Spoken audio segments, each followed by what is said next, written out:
Congresswoman Bachmann, let's turn to a serious subject. New Hampshire is one of 5 states where individuals who happen to be gay can marry legally. This is a question of conflicting interests. I know you're opposed to same-sex marriage. As president, would you try to overturn, what influence would you use from the White House to try to overturn these state laws, despite your own personal belief that states should handle their own affairs whenever possible and in many circumstances?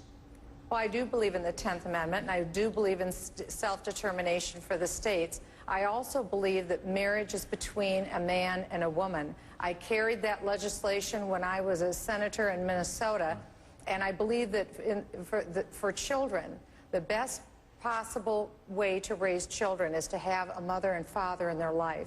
Now, I didn't come from a perfect background. My parents were divorced, and I was raised by a single mother.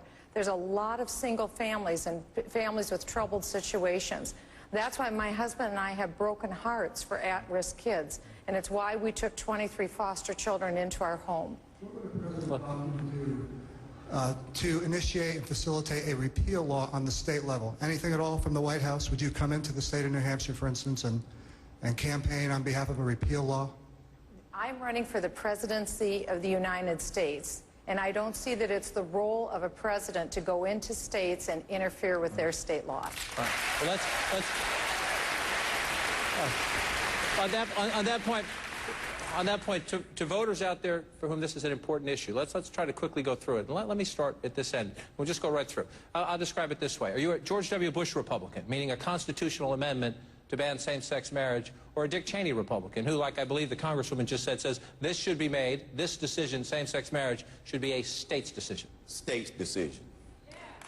John, I support a constitutional amendment to define marriage as between a man and a woman. I was the co-author of the state law in Minnesota to define it, but now we have courts jumping over that. The federal government shouldn't be involved. I wouldn't support an amendment, but let me suggest one of the ways to solve this ongoing debate about marriage, look up the dictionary. We know what marriage is all about, but then get the government out of it. Why doesn't it go to the church, and why doesn't it go to the individuals? I don't think government should give us a license to get married. It should be in the church. Governor Romney, constitutional amendment or a state decision? Constitutional.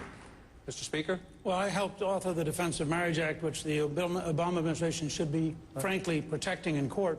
I think if that fails, at that point you have no choice except to go to a constitutional amendment. We heard the Congresswoman's answer, Senator. Constitutional amendment. Look, the constitutional amendment includes the states. 3/4 of the states have to ratify it. So the states will be involved in this process. We should have one law in the country with respect to marriage. There needs to be consistency on something as foundational as what marriage is. Very quickly. John, I do support a constitutional amendment on marriage between a man and a woman, but I would not be going into the states to overturn their state law.